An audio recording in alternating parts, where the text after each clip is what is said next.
Welcome to ஆஹா ரெசிபிங்க. இன்றைக்கி சண்டேயில் வந்து நம்ம இன்றைக்கி பார்க்க போகிறது சிக்கன் வந்து ட்ரெடிஷ்னல் சிக்கன் ஃப்ரை. ரொம்ப இதில் வந்து ஸ்பைசஸ்லாம் அதிகம் கிடையாது, ட்ரெடிஷ்னலாக செய்கிறது. இப்போ நம்ம இதுக்கு முன்னாடி இன்க்ரீடியன்ட் பார்ப்போம். எண்ணெய் நல்லா எண்ணெய் சட்டி நல்லா காஞ்சிருச்சு, எண்ணெய் ஊற்றிருக்கோம். ஒரு 30 ml தேங்காய் எண்ணெய் ஊற்றிருக்கோம். இதுக்குள்ளே தேவையான இன்க்ரீடியன்ட்டு என்னென்ன பொருட்கள்னு பார்ப்போம். இதில் வந்து சின்ன வெங்காயம் வந்து ஒரு 150 கிராம் எடுத்துகிட்டு பொடுசாக கட் பண்ணி வச்சுக்கணும். அப்புறம் இஞ்சி வந்து ஒரு பீஸ் வந்து ஸ்லைஸாக ஜூலியன் மாதிரி கட் பண்ணிவிட்டு, அதுக்கப்புறம் பூண்டு வந்து ஒரு 10 பல்லு பூண்டு, அதையும் ஜூலியன் மாதிரி கட் பண்ணிக்கணும். அப்புறம் வந்து குண்டு மிளகா வந்து உள்ள விதையை எடுத்துகிட்டு ஒன்று பாதியமாக கட் பண்ணி ஒரு 15 மிளகா, அப்புறம் கருவேப்பிலை, அப்புறம் சிக்கன் வந்து பேட்டர் பண்ணி வச்சுருக்கோம். ஒரு மணி நேரத்துக்கு முன்னாடி வெறும் மஞ்சத்தூள், கொஞ்சம் இஞ்சி பூண்டு பேஸ்ட்டு, உப்பு போட்டு தண்ணி இல்லாமல் நல்லா பேட்டர் பண்ணி வச்சுருக்கோம். இப்போ நம்ம எண்ணெய் வந்து நல்லா காஞ்சிருச்சு. நம்ம வீடியோவில் சின்ன வெங்காயத்தை நல்லா சின்ன வெங்காயம் வதங்கணும். ஒரு 5 நிமிஷமாக நல்லா வதங்கணும். அப்புறம் கருவேப்பிலை,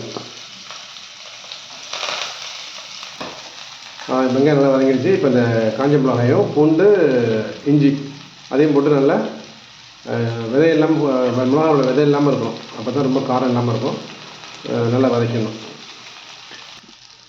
நல்லா வதங்கிடுச்சு வெங்காயம் மிளகாலாம். இப்போ வந்து சிக்கனை நம்ம போட்டு நல்லா அதையும் வந்து நல்லா ஃப்ரை பண்ணி ஒரு 5 நிமிஷம் நல்லா ஃப்ரை பண்ணணும். அப்புறம் அதுக்கு தேவையான அளவுக்கு தண்ணி ஊற்றி சிம்மில் அப்படியே மூடி வச்சிடணும்.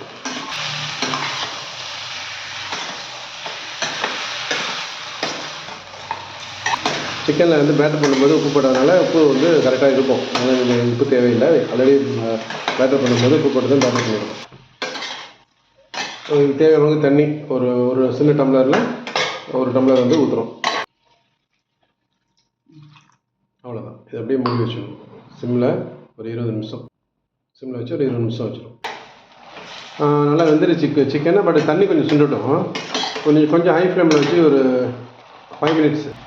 தண்ணி நல்லா சுண்டிடுச்சிங்க. இப்போ வந்து ஒரு அரை டீஸ்பூன் வந்து மிளகுத்தூள், அது கொஞ்சம் ஃப்ளேவர்ஸ் நல்லாயிருக்கும், காரமும் நல்லா கரெக்டாக இருக்கும். ஏன்னா நம்ம வேறு ஒன்றும் ஸ்பைசஸ் போடல. இல்லை, தண்ணி நல்லா சுண்டிடுச்சிங்க. கொஞ்சம் நல்லா எண்ணெயெல்லாம் மேலே வந்துட்டு, இதோட இப்போ கொஞ்சம் உங்களுக்கு கொஞ்சம் கிரேவி வேணால் அதை நிப்பாட்டிக்கலாம். இன்னும் ட்ரை ரோஸ்ட்டாக வேணால் இன்னும் கொஞ்சம் நேரம், இன்னொரு 10 மினிட்ஸ் நீங்கள் சிம்லேயே வச்சுருக்கலாம். ஓகே, நல்லா கலர்லாம் மாறிடுச்சு. இப்போ நம்ம அப்படியே ஒரு பவுலுக்கு ட்ரான்ஸ்ஃபர் பண்ணிடுவோம். ஓகே, முடிஞ்சிங்க. நல்ல ஒரு எக்ஸலண்ட்டான ஒரு ஃப்ளேவர்ஸோட நல்லா ஆவி பறக்க சுட சிக்கன், ட்ரெடிஷ்னல் சிக்கன் ஃப்ரை. இது ட்ரை பண்ணி பாருங்கள். சப்ஸ்கிரைப் பண்ணுங்கள், கமெண்ட்ஸ் போடுங்க. Have a nice day.